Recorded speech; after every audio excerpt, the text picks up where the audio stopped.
The members of parliament rallied behind investors whose property stands to be destroyed by the government to pave way for the road expansion project, terming the move selective and a disincentive to investment in the country. Hii sio mara ya kwanza serikali kuja na mipango kama hayo.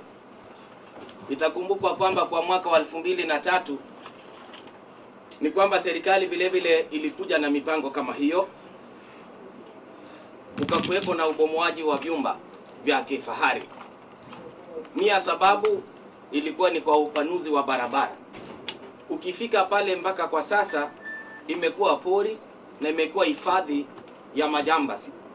They called for the Prime Minister's intervention and demanded a reversal of the road design that sweeps through the Standard Group, Samia Industrial Park and other properties on the Q Road.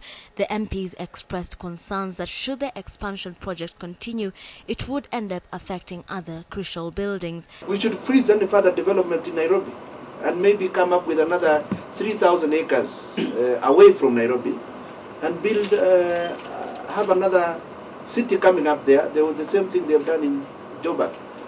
There is Santon City away from Joburg, well planned, with wide highways. But we can't keep on destroying Nairobi so that we can create more roads. And for the second day in a row, the government spokesman Alfred Mutua maintained that the official government position is that the acquisition proposal will be reviewed. Serious consultations on the land acquisition on Mombasa Road are going on. The Honorable Minister for Roads has also set up a mechanism to consult key stakeholders. After all of these consultations, the public will soon be informed on the way forward. A position reiterated by Roads Minister Franklin Bett, who holds that the road is simply part of a greater plan to decongest the city. We want investors, and we want to provide the road as the conveyor belt for those investors to reach their investment facilities. Even as he concurs that the buildings in question are not on road reserves, Bett called for sobriety, saying no demolition order has been issued yet and that the door is still open for consultations on the issue. We must not unduly panic on plans, on intentions. Let us consult, let us talk to each other. Let us not shout at each other. It doesn't help.